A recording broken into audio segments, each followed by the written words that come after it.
Hello friends, नमस्कार। एक बार फिर स्वागत करेंगे आपके अपने यूट्यूब चैनल जीडीएस जी के क्लासेस में। तो दोस्तों, वक्त हो चुका है आपके जीडीएस जी के क्लासेस जो यूट्यूब चैनल, इसके माध्यम से जो आपको यूपीपी कांस्टेबल 2024 की बैच दी जा रही है फ्री में, उसका अब वक्त हो चुका है। तो आज के इस वीडियो में हम यूपीपी कांस्टेबल के लिए साइंस रिलेटेड क्वेश्चन को देखेंगे। ठीक है, तो टॉप 25 साइंस रिलेटेड क्वेश्चन है और काफ़ी ज़्यादा इंपॉर्टेंट और सिलेक्टेड एक क्वेश्चन मैं लेके आया हूँ आपके लिए। तो वीडियो अच्छी लगी तो वीडियो के लास्ट तक बने रहिएगा, लाइक कर दीजिएगा, कमेंट कर दीजिएगा और चैनल को सब्सक्राइब कर दीजिएगा। तो चलिए पहले क्वेश्चन से स्टार्ट करेंगे दोस्तों। पहला क्वेश्चन है कि निम्न में से किस में पित्ताशय नहीं होता है। तो पित्ताशय नहीं होता है दोस्तों किस में? तो इस क्वेश्चन का राइट आंसर हम करेंगे विकल्प सी, जो चूहा होता है। चूहा में आपका पित्ताशय नहीं पाया जाता है। ठीक है, तो राइट आंसर हो जाएगा यहाँ पे आपका सी। देखिए, हिंदी ग्रामर की क्लास को आप ज़्यादा प्यार दुलार नहीं दे रहे हैं, और जो ज़्यादा प्यार दुलार देंगे तो टॉप 50 डेली आपको टॉपिक वाइज क्विज करा दिया जाएगा हिंदी ग्रामर से। ठीक है, तो अभी एक ही वीडियो मैं हिंदी ग्रामर पर डाला हूँ जो पर्यायवाची से संबंधित है, टॉप 50। तो उस पर उतने लोगों का सपोर्ट नहीं मिला जितना मिलना चाहिए। ठीक है, सपोर्ट देंगे तो और भी क्लास आपको टॉपिक वाइज दी जाएगी टॉप 50 करके। अगले क्वेश्चन में देखेंगे कि निम्न में से किसमें गुणसूत्र नहीं होते हैं। तो गुणसूत्र यानी क्रोमोसोम्स किसमें नहीं पाए जाते हैं, ये आपका क्वेश्चन है दोस्तों। जो छिपकली होती है, छिपकली में आपका गुणसूत्र नहीं पाया जाता है। किसमें? छिपकली में। बाकी आपके मानव की बात करेंगे तो मानव में आपका 23 जोड़ी पाया जाता है। ठीक है, गुणसूत्र यानी मानव में गुणसूत्रों की संख्या होती है 46, जोड़ी में पूछ दे तो 23। ठीक है, तो राइट आंसर हम क्या करेंगे? यहाँ विकल्प बी करेंगे। Sorry sorry sorry sorry sorry, यहाँ पे डी करेंगे ना, छिपकली। ठीक है, अगला क्वेश्चन देखिए, बीटी कल्चर जाना जाता है। तो दोस्तों, बीटी कल्चर की बात करेंगे तो बीटी कल्चर का जो संबंध होता है वो आपके अंगूर के उत्पादन से होता है। तो राइट आंसर हम यहाँ पे आपका विकल्प बी करेंगे कि बीटी कल्चर जो होता है यह अंगूर के उत्पादन से संबंधित है। ठीक है, अगला क्वेश्चन देखेंगे कि मच्छरों के नियंत्रण हेतु प्रयोग होने वाली कीटभक्षी मछली है। तो दोस्तों, मच्छरों के नियंत्रण हेतु प्रयोग होने वाली जो कीटभक्षी मछली है वो कौन सी है। ठीक है, ये आपको बताना है। तो ये आपके लिए काफ़ी ज़्यादा इंपॉर्टेंट क्वेश्चन होगा कि मच्छरों के लिए नियंत्रण हेतु जो कीटभक्षी मछली है कौन है। तो गेम्बूसा है। ठीक है, क्या है आपका? गेम्बूसा है। तो राइट आंसर हम यहाँ पे कर देंगे विकल्प सी।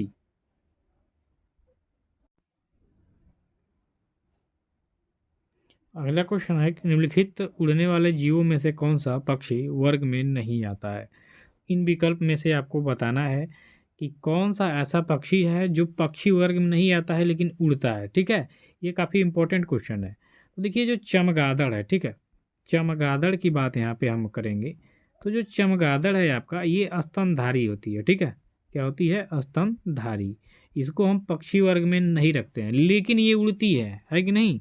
अचंभित बात ये है कि ये उड़ती है और है क्या? स्तनधारी। क्या है?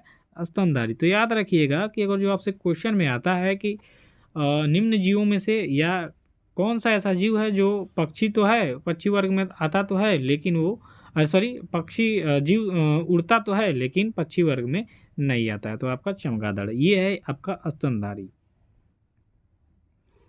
अगला क्वेश्चन है कि प्लेटलेट्स पाए जाते हैं। ये आपका काफ़ी ज़्यादा इम्पोर्टेंट क्वेश्चन।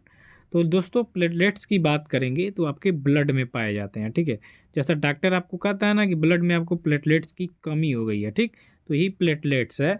ये किस में पाए जाते हैं दोस्तों? आपके रुधिर यानी ब्लड्स में। ठीक है, चलिए आगे बढ़ेंगे दोस्तों। आगे के क्वेश्चन में देखेंगे कि निम्नलिखित में से किस कोशिकांग को कोशिका का पावर हाउस कहते हैं।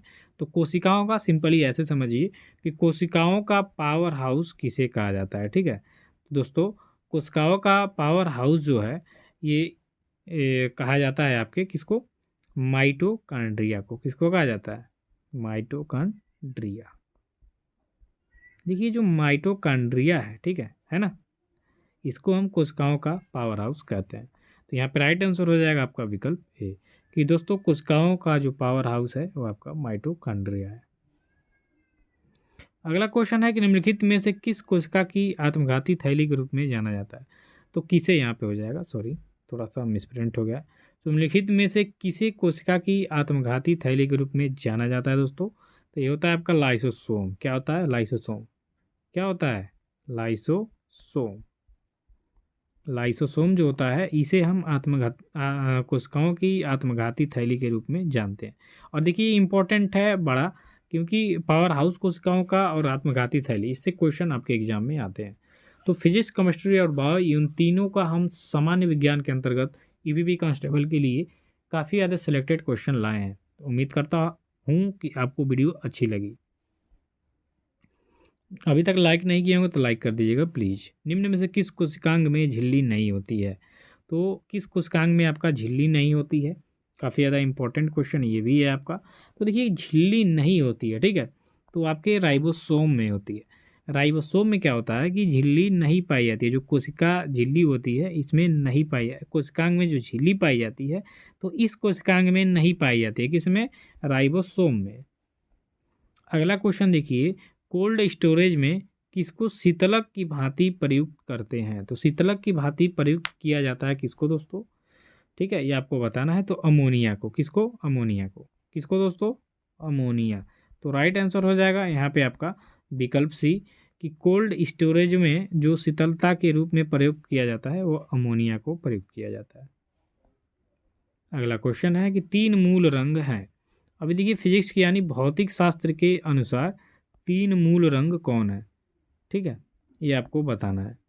काफ़ी ज़्यादा इंपॉर्टेंट है। तो नीला और लाल और हरा, ठीक है, ये तीन मूल रंग हैं। कौन कौन? नीला, लाल और हरा, ये प्रमुख तीन रंग हैं जिनको मिला के सभी रंग बनाए जाते हैं। अगला क्वेश्चन है कि निम्न में से कौन सा एक फाइबर रेशा, देखिए एक रेशा जो आजकल एयरक्राफ्ट बनाने में प्रयोग किया जाता है। तो एयरक्राफ्ट बनाने में कौन सा फाइबर जो रेशा है उसको प्रयोग में लाया जाता है दोस्तों? ये कौन सा होगा? तो ये होगा आपका कार्बन फाइबर। ठीक है, बहुत ही हल्की होती है लेकिन स्टील के इतनी मजबूत भी होती है ये। ठीक है, देखिए हल्की भी होती है और स्टील इतना मजबूत होती है, तो इसीलिए इसका प्रयोग आपके एयरक्राफ्ट बनाने में किया जाता है। ठीक है, तो राइट आंसर हमें आप क्या करेंगे आपका बी कर देंगे। ठीक, हाँ बी करेंगे। 1 मिनट, 12 नंबर का क्वेश्चन है, हाँ बी करेंगे। अगला है कि शराब में मुख्यतः है। तो शराब में भाई सभी लोग जानते हैं क्या है, क्या है? तो एथिल एल्कोहल है। क्या है? Ethyl alcohol. तो राइट आंसर हम यहाँ पे ए कर देंगे, एथिल एल्कोहल। अगला क्वेश्चन है कि रेडियोधर्मी डेटिंग एक प्रक्रिया है जिससे मापा जा सकता है। तो रेडियोधर्मिता आपने कहीं कहीं सुना होगा, जब भूगोल या इतिहास पढ़ते हैं तो कार्बन डेटिंग वाले चीज़ों में पढ़ते होंगे कि रेडियोधर्मिता यानी इसके द्वारा एक प्रक्रिया होती है जिससे हम क्या करते हैं, चट्टानों की उम्र का पता लगाते हैं। ठीक है, किसकी दोस्तों? तो चट्टानों की उम्र की पता। तो राइट आंसर ए होगा। अगले क्वेश्चन में होगा आपका निम्नलिखित युग्मों में से कौन सा सही सुमेलित नहीं है? सिल्वर ब्रोमाइड फोटोग्राफी संबंधित, जिंक फॉस्फाइड चूहा मारने वाला विष, अमोनिया ग्रीन हाउस गैस और सिल्वर आयोडाइड कृत्रिम अवसाद। इनमें से आपको बताना है कि कौन सा युग्म सही है। तो देखिए सिल्वर ब्रोमाइड यानी फोटोग्राफी में इसका प्रयोग किया जाता है, ये बिल्कुल सही है। जिंक फॉस्फाइड ये चूहा मारने वाला विष है, ये बिल्कुल सही है। अमोनिया ग्रीन हाउस गैस है, नहीं ये ग्रीन हाउस गैस नहीं है। सिल्वर आयोडाइड ये कृत्रिम वर्षा है, हाँ जी ये कृत्रिम वर्षा है। यानी इसमें जो विकल्प आपका सी दिख रहा है अमोनिया यानी ग्रीन हाउस गैस, ये गलत हो जाएगा। ठीक है, अमोनिया ग्रीन हाउस गैस नहीं है।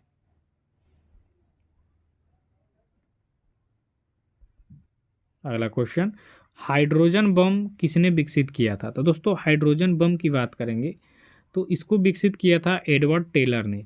ये काफ़ी ज़्यादा इंपॉर्टेंट क्वेश्चन है, तो वेरी इंपॉर्टेंट कर लीजिएगा कि हाइड्रोजन बम एडवर्ड टेलर ने विकसित किया था। आगे बढ़ेंगे दोस्तों कि फलों के मीठे स्वाद का क्या कारण है? तो जो फल होते हैं उसमें जो मीठा मीठा होता है, ठीक है, वो आपके फ्रक्टोज के कारण होता है। तो राइट आंसर ए हो जाएगा। यहाँ पे देखिए थोड़ा सा मिस्टेक हुआ है, उसको हम सही करेंगे, फ्रक्टोज कर देंगे। ठीक है, जो फलों के मीठे स्वाद का कारण होता है आपका फ्रक्टोज होता है। तो यहाँ पे हम क्या करेंगे, सही उत्तर विकल्प ए को चयन करेंगे। अगले क्वेश्चन में है कि राष्ट्रीय चीनी अनुसंधान केंद्र कहाँ पर स्थित है? ये क्वेश्चन काफ़ी ज़्यादा इंपॉर्टेंट है और ये बिहार के मुजफ्फरपुर में स्थित है। राष्ट्रीय लीची अनुसंधान केंद्र। तो राइट आंसर हम यहाँ पे विकल्प बी करेंगे।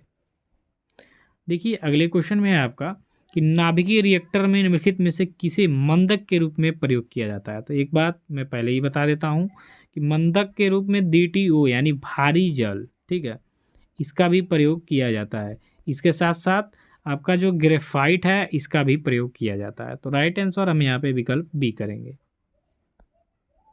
अगला क्वेश्चन है निम्नलिखित तत्वों में कौन अर्धचालक है। तो इसमें से सीधा सीधा दिख रहा है जो आपका सिलिकॉन है, सिलिकॉन क्या है, एक अर्धचालक है। तो राइट आंसर सी करेंगे। अगला क्वेश्चन है कि ट्रांसफार्मर का जो क्रोड है किसका बना होता है। तो दोस्तों ट्रांसफार्मर का जो क्रोड होता है ये बना होता है नरम लोहे का। तो राइट आंसर विकल्प डी हो जाएगा। अगला क्वेश्चन है कि अधोलिखित में से कौन सा इंद्रधनुष के मध्य में दिखाई देता है। तो दोस्तों इंद्रधनुष के मध्य में आपका हरा रंग दिखाई देता है। तो यहाँ पे हम राइट आंसर डी करेंगे। अगला क्वेश्चन है कि प्रकाश का वेग अधिकतम होता है। तो प्रकाश का वेग किसमें अधिकतम होता है। तो निर्वात में होता है। तो राइट आंसर यहाँ पे हो जाएगा आपका विकल्प सी। अगला क्वेश्चन है आंख की किस भाग में अंध बिंदु तथा पित्त बिंदु पाए जाते हैं। पित्त नहीं, ये होता है पीत, ठीक है, पित्त बिंदु पाए जाते हैं। तो ये आपके पाए जाते हैं किसमें, दृष्टि पटल में। तो राइट आंसर यहाँ पे हम क्या कर देंगे, विकल्प डी कर देंगे, दृष्टि पटल। इसमें जो आँख है इसमें अंध बिंदु और पित्त बिंदु पाए जाते हैं। अगला क्वेश्चन देखिए कि धूप के चश्मे की जो पावर होती है कितनी होती है। ऐसे क्वेश्चन कई बार देखे गए हैं एग्जाम में। तो धूप के पावर की चश्मे की जो अवकात यानी पावर होती है वो 0 डायोप्टर होती है।